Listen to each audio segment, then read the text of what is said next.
E nós começamos falando do caso do ex-ministro da Educação, Milton Ribeiro, que estava preso na sede da Polícia Federal em São Paulo desde ontem. Falamos bastante sobre isso aqui ontem, trouxemos a repercussão do caso, falamos com os comentaristas sobre essa situação. A prisão preventiva de Milton foi cassada nesta quinta-feira, que foi o novo desdobramento do caso, e o ex-ministro já foi solto.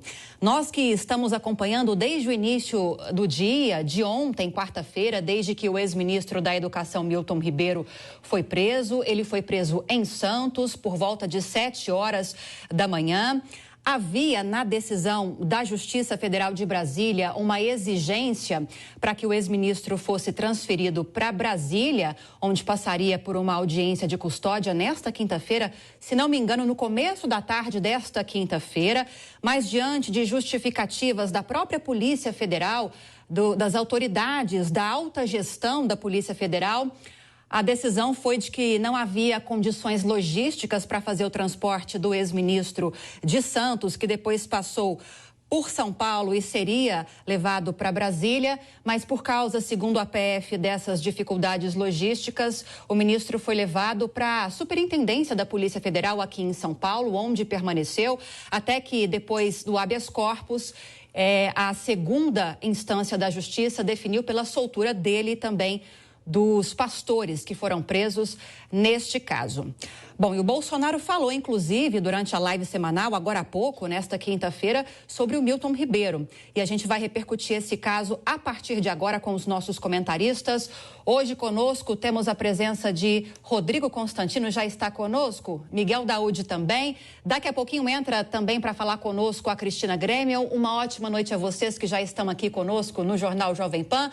Começo então com você, Rodrigo Constantino. Não sei se você conseguiu acompanhar a live, o que o presidente falou sobre esse caso, que, claro, como já era esperado, tomou conta da maior parte da live semanal do presidente. Quais são as suas avaliações?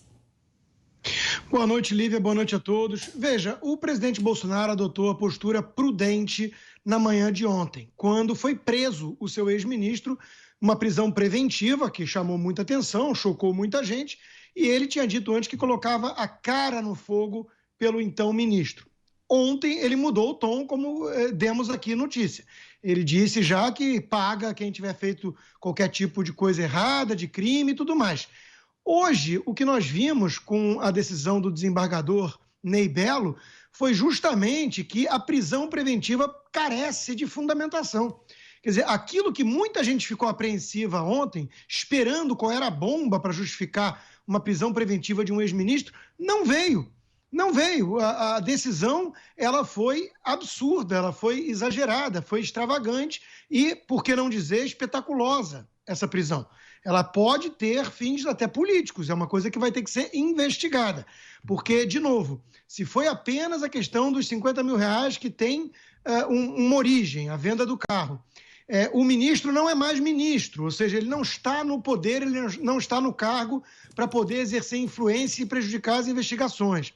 As investigações estão em curso pela Polícia Federal e pela própria CGU, a pedido do próprio ministro e do governo, né? Nada parece justificar a prisão que vimos ontem. Então, eu acho que agora, não só o presidente, mas todos os brasileiros atentos a esse caso, vão cobrar explicações do juiz. Por que ele deu autorização, inclusive, ao que tudo indica, contrária ao próprio Ministério Público.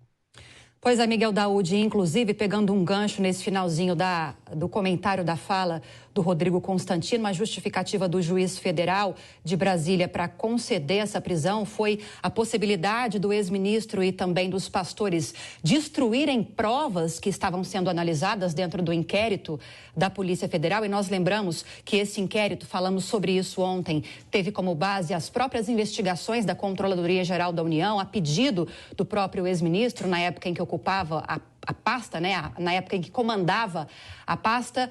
E agora queria te ouvir a respeito dessa decretação de prisão preventiva, que agora não existe mais. A segunda instância derrubou, o desembargador Ney Bello derrubou essa decisão. Queria te ouvir a respeito da live do presidente, repercutindo o caso, e se você concorda com essa decisão da segunda instância.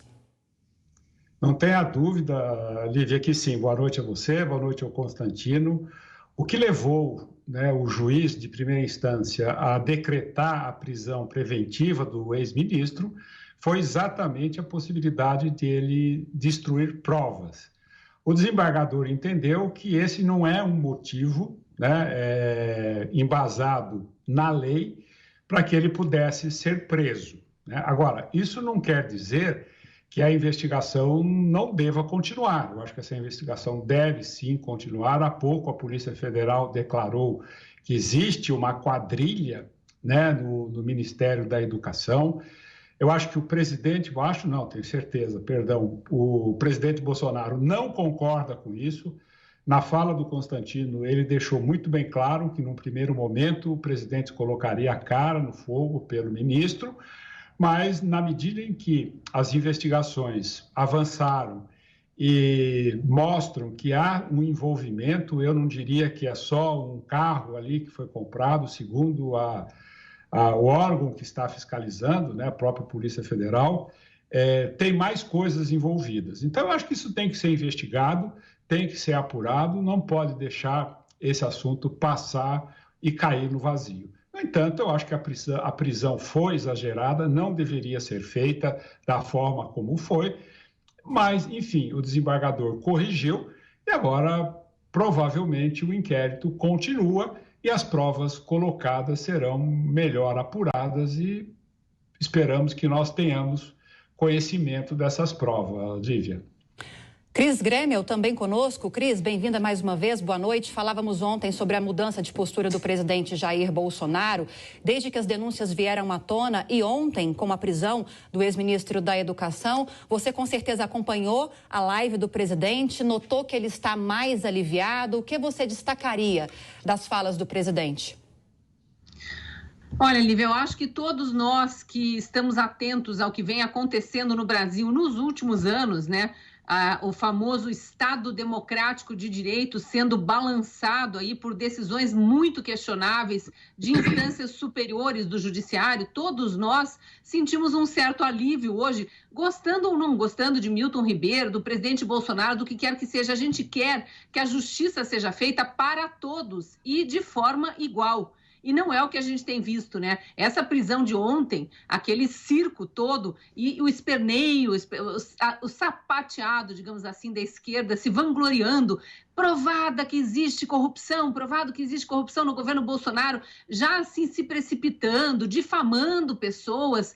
Se nem o advogado de Milton Ribeiro tinha acesso ao motivo da prisão ali, as peças do processo, como é que a esquerda podia estar em peso, aí a militância jornalística de esquerda, inclusive, atestando que estava provado, enfim, que havia corrupção no governo Bolsonaro? É óbvio que não está provado, é óbvio que precisa investigar. Se houver que os culpados sejam punidos e o dinheiro devolvido se houve desvio, mas não se pode sair condenando as pessoas e difamando pessoas de antemão, assim como vinha sendo feito. E isso aconteceu porque houve, sim, uma precipitação nessa operação de ontem. A gente está vendo hoje já, caiu na segunda instância o pedido de habeas corpus, o desembargador já na hora aponta uma série de irregularidades cometidas ali naquele mandato de prisão. Então, a gente precisa prezar pelo Estado Democrático de Direito. E eu acho que é por isso que o presidente traz esse tom de desabafo e de alívio, de certa forma, na live semanal dele, claro, porque assim como nós também foi surpreendido hoje com a reviravolta nesse caso.